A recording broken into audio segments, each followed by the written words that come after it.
One day, I was with a relative of mine, and he told me that we must climb higher up the mountain slope to search for the herb for which our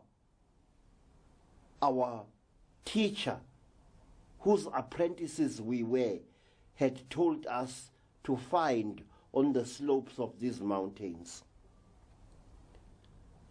A strange blue mist fell all around me. It was like a blue haze, a bright blue haze that seemed to fill the whole land all around me. For a few amazed moments, I looked at the landscape through this strange, shimmering blue haze. I regained consciousness to find myself lying upon what looked like a metal working table. I was lying on top of this thing and I was naked. And the fact dully registered in my mind. It was as if I was under the influence of some kind of drug or spell, in that I observed all these things with a strange detachment. I was just lying there on the table, not moving a muscle. I was on my back. And then, through the haze, I saw things moving. They looked like dolls. They looked so incredible that I couldn't believe what I was seeing. My mind faintly registered the spectacle. These things were moving towards me. There were 5 of them, and before I knew what was happening, one of them, the tallest and the largest by far, was very, very close to me. This creature was something to be feared, I sensed. There was something cold and unbelievably unfriendly in the creature's expression. And the next moment, a terrible scream was torn out of my lips as a burning pain seared into my thigh. I turned my head, forcing it to turn, and I saw that one of the creatures had buried something that looked like a flexible cable in my left thigh, and the pain was horrible. And even now, I remember that and much more with a shudder. This creature pushed something into my nose, my right nostril, and there was a burst of pain that was so excruciating that I don't know whether I screamed or not. It was a maelstrom of agony. It was a storm of anguish. After that, my body just became numb. I could feel the creatures doing more painful things in parts of my body. They drained something from my organ of manhood, subjecting me to a deep feeling of horror, shame, and terror. To them, it was a duty of some kind, a duty which was attended by a desperation and an efficiency that was literally out of this world. Their faces were totally unreadable, and they said nothing. They only seemed to communicate with each other in a series of squeaks and rattling sound and hisses. Many times I wanted the creatures to tell me what they were torturing me for. What had I done? But they did not even say a word. They did not even make a single recognizable gesture of apology to me. They didn't. They just went about whatever they were doing. These creatures looked exactly like this. They are the type of alien creature that has been known and feared throughout Africa for generations. This creature is about 3 feet tall. It looks for all the world like a child who is on the last stages of dying of malnutrition.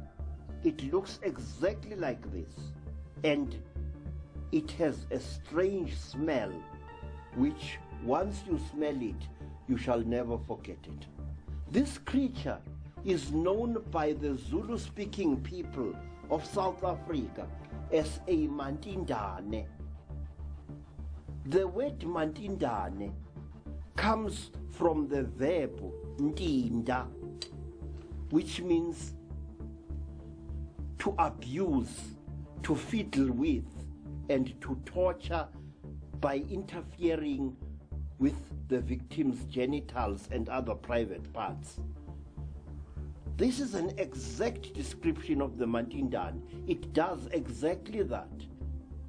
For hundreds of years, even mighty nations such as the Zulus, even powerful warrior nations such as the Botswanas and Xhosas lived in mortal fear of these creatures.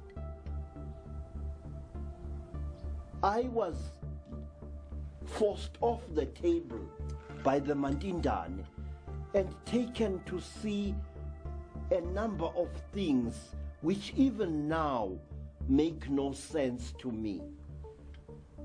More than 4 decades ago, I saw creatures in what appeared to be glass jars, little Mantindane swimming like ugly little frogs inside pinkish fluid. I saw other things that I cannot even pretend to understand or to describe. And then I saw in another place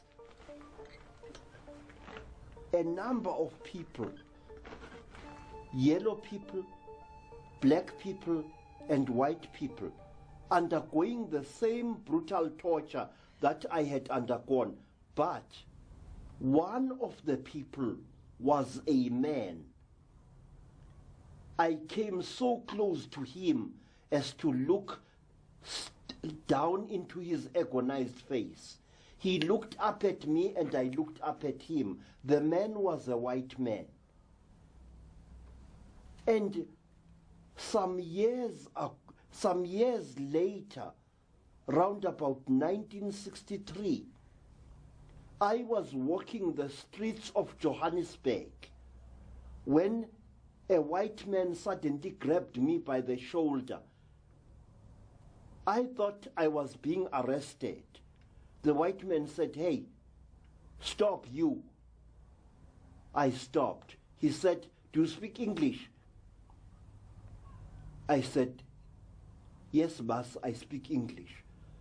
And then he said, "Where the fucking hell did I see you before? Where did I see you before? Where?"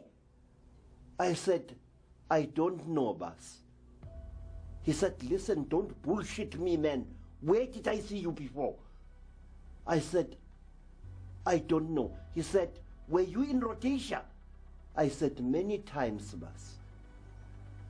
And then he looked at me for a long time, his lips trembling. It was obvious that the man was on the very brink of total insanity. There was a wild look in his gray eyes that chilled me to the core of my soul. His lower lip was trembling and there was spittle on it. And then he pushed me away. And As he walked away, he said, "Stupid Kepha, we were in hell together." Those words shall ring in my mind for as long as I live.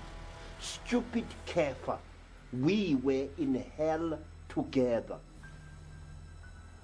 The white man recognized me just as I recognized him. We were in hell together. But let me tell you this, that there is no glory, there is no glamour, there is no sanctity in being captured and tortured by a Mantindane. People who say that these creatures speak to their victims telepathically are telling cheap lies. These creatures do not talk to you. Strange pictures are instilled into your mind. Pictures of the end of the world. Pictures of seas polluted almost to an inky blackness, where not a fish nor a bird is to be seen. Pictures of a landscape turned dry and dead, with the trees forever frozen, leafless and dead, on a landscape which is as hard as granite.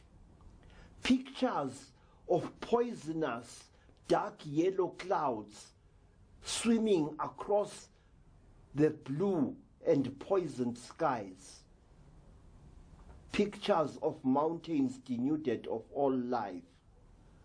Pictures of dust swelling where green things bloomed centuries before.